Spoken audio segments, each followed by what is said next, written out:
ప్రభుత్వం ఓడిపోయింది. Right, ideology గెలిచింది అనుకుందాం. ఇప్పుడు ఒకసారి మనం తెలంగాణ గురించి మాట్లాడదాం. తెలంగాణలో కొత్త రాజకీయ పార్టీలకు స్పేస్ ఉందా లేదా అన్న అంశం గురించి మనం మాట్లాడబోతున్నాం. దాని తోడు 5 రాష్ట్రాల్లో జరిగిన ఎన్నికల గురించి కూడా కొద్దిగా మాట్లాడాలన్న అనే ఒక ఆవశ్యకత ఏర్పడింది కాబట్టి మాట్లాడాం. వరలక్ష్మి, మీరు చెప్పండి, ఎలా కవిత ఒక గట్టి పొలిటికల్ పార్టీగా ఎమర్జ్ అవ్వగలరని మీరు అనుకుంటున్నారు? కవితకున్న ప్లస్లు ఏంటి, మైనస్లు ఏంటి? ఇప్పుడు కవిత వెనక ఎవరున్నారు? ఏముంది కవిత చేతిలో? నమస్కారం అండి. నేను తెలంగాణ జాగృతి అండ్ టిఆర్ఎస్ కొత్తగా ఊపిరి పోసుకున్నటువంటి పార్టీ నుండి మాట్లాడుతున్నాను. చాలా సంతోషం అనిపిస్తుంది. ఈ తమిళనాడులో ప్రాంతీయ పార్టీ నుండి విజయ్ గారు గెలవడం అనేటువంటిది చాలా హ్యాపీ అనిపిస్తుంది. సో ఇది మరొకసారి మాకు ఇన్స్పిరేషన్ గా కూడా ఒక వర్డ్ మమ్మల్ని ముందుకు తీసుకెళ్లేటువంటిది. ఎందుకంటే మొదటి నుంచి కూడా చిన్న రాష్ట్రాల్లో ప్రాంతీయ పార్టీలు ఉండేటువంటి దాంట్లో ఆ రాష్ట్రానికి సంబంధించినటువంటి డెవలప్మెంట్స్, ఆ రాష్ట్రానికి సంబంధించినటువంటి ఆలోచనలు, అవసరాలు, వారి ఆశలు, ఆశయాలు ప్రాంతీయ పార్టీలు పగ్గం పడితేనే అవుతది అనేటువంటి దానికి మాకు ఊతం ఇస్తుంది అనేటువంటిది ఈ మా మీ టీవీ ఈ జూమ్ మీటింగ్ ద్వారా వారికి కంగ్రాచులేషన్స్ కూడా చెప్తున్నాము. సో మేము కూడా తెలంగాణ రాష్ట్రంలో ఒక ప్రాంతీయ పార్టీ టిఆర్ఎస్ గా కొత్తగా పురుడు పోసుకున్నటువంటి మా పార్టీ ద్వారా కూడా రాష్ట్రానికి సంబంధించినటువంటి వారి ఆశలు ఎట్లా ఉన్నాయి, ఆశయాలు ఎట్లా ఉన్నాయి, ఆలోచనలు ఎట్లా ఉన్నాయి, వారి అవసరాలు ఎట్లా ఉన్నాయి, ఈ దిశగానే ముందుకెళ్లే విధంగా మేము ఉన్నాము. మీకు అందరికి కూడా తెలిసినటువంటి విషయం ఏంటంటే, విజయ్ గారు పార్టీ పెట్టడం అనేటువంటిది ఒక 2 ఏళ్ళు సమయం అయ్యింది అంతే.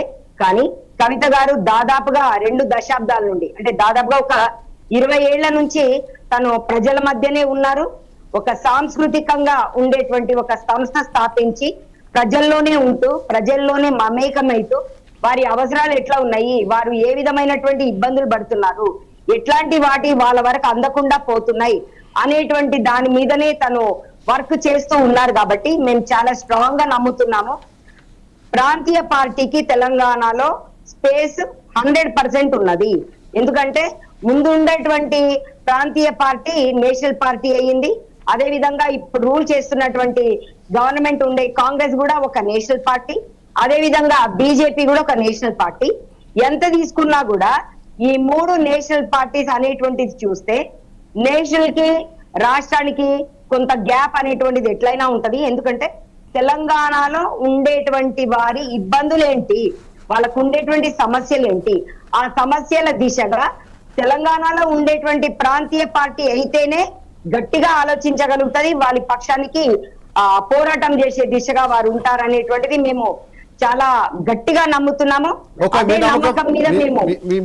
మీ నమ్మకాన్ని మేము సమర్థిస్తాం, మీ నమ్మకాన్ని మేము కాదనడానికి వేరెవరు. కాకపోతే తమిళనాడు రాజకీయ పరిస్థితులు వేరు, తమిళనాడులో ఉన్న స్పేస్ వేరు. కానీ ఇప్పుడు తెలంగాణలో అటువంటి స్పేస్ ఉందని మీరు అనుకుంటున్నారా? తెలంగాణలో అయితే భారతీయ జనతా పార్టీ చాలా బలంగా ఉంది, మరోవైపున బీఆర్ఎస్ కూడా ఏ తక్కువ కాదు, చాలా బలంగా ఉంది. కాంగ్రెస్ పార్టీ ఇప్పుడు ఏకంగా పవర్లో కూడా ఉంది. వీటన్నిటిని దాటుకొని ముందుకు రావడానికి కవిత దగ్గర ఉన్న ఆ మంత్రదండం ఏంటి ఒకసారి మీరు చెప్పగలరా? ఎటువంటి మ్యాజిక్ ఆమె దగ్గర ఉంది? తెలంగాణ ప్రజల నాడి అనేటువంటి మ్యాజికే కవిత గారి చేతిలో కూడా ఉందండి. ఆమె ఆలోచన సరళిలో కూడా అదే ఉన్నది. ఇప్పుడు చాలా స్ట్రాంగ్ పార్టీ బీఆర్ఎస్ అనుకుంటున్నాం, కానీ వారు ఎక్కడ కూడా అంత స్ట్రాంగ్ ఉండే పార్టీ ఎట్లా పడిపోయిందండి? ఎందుకంటే వాళ్ళు ప్రజల వరకు రీచ్ అయ్యే దాంట్లో వాళ్ళ ఫెయిల్యూర్స్ ఉన్నాయి కాబట్టి వాళ్ళను ప్రజలు తిరస్కరించింది. అదే విధంగా కాంగ్రెస్ ఇప్పుడు బీఆర్ఎస్ పార్టీ 2 టర్మ్స్ ఉన్నప్పటికి కూడా ప్రజల ఆకాంక్షల మేరకు పనిచేయలేదనేటువంటి డిసప్పాయింట్మెంట్ లోనే వారిని గద్దె దించినటువంటి తెలంగాణ ప్రజలు ఇప్పుడు 2.5-3 ఏళ్ళు దగ్గరగా కావస్తుంది కాంగ్రెస్ ప్రభుత్వం వచ్చి కూడా ఏ వర్గానికి చూసే ఏ వర్గం వాళ్ళు కూడా హ్యాపీగా ఉన్నటువంటిది లేదు. ఏ వర్గానికి వాళ్ళు ప్రామిస్ చేసినటువంటి వారి మేనిఫెస్టోకి సంబంధించిన విషయంలో కూడా వాళ్ళ వరకు అందని విషయాలే మనం ప్రతిరోజు వింటున్నాము, చూస్తున్నాం కూడా. సో ఈ రెండిటిని చూస్తుంటే బీజేపీ అనేటప్పటికీ ఒక 8 మంది ఎంపీలు ఉన్నారండి. కానీ ఇప్పటి వరకు కూడా తెలంగాణకు ఒక కొంచెం ఏమైనా వాళ్ళు బెనిఫిట్స్ ఏమైనా తీసుకొచ్చిండ్రా? ఏదైనా నేషనల్ స్టేటస్ అని ఇంతకు ముందు కూడా మోడీ గారు వచ్చినప్పుడు అన్నటువంటిది మనం విన్నాం. వాళ్ళు ఏమైనా తీసుకురాగలిగినరా? అదే విధంగా రాహుల్ గాంధీ గారు కూడా ఇక్కడ పర్యటనకు వచ్చినప్పుడు, ఎలక్షన్ కి ముందుకు వచ్చినప్పుడు కూడా నేషనల్ స్టేటస్ అనేటువంటిది తీసుకొస్తామని చెప్పని అన్నారు. వాళ్ళిద్దరు కూడా మర్చిపోయినటువంటి విషయం. సో నేషనల్ పార్టీగా ఉండేటువంటి దాంట్లో కూడా 8 ఎంపీలు ఇక్కడ నుంచి ఉన్నప్పటికీ కూడా వాళ్ళు తెలంగాణ రాష్ట్రానికి సంబంధించి ఏ డెవలప్మెంట్ కి సంబంధించిన దాంట్లో కూడా వాళ్ళు ఇంత ఏది చేసినటువంటి పాపన పోలేదు వాళ్ళు. Right. ఈ నేషనల్ స్టేటస్ అనే దాంట్లో ఏ ఒక్క చిన్న ఏమంటారు ఒక చటాకంత పని కూడా చేసినటువంటి అంశం మనం ఎవరం కూడా చూడలేదు. సో ఇట్లాంటి పరిస్థితులలో కంపల్సరీగా ఒక ప్రాంతీయ పార్టీకి అవకాశం ఉంది.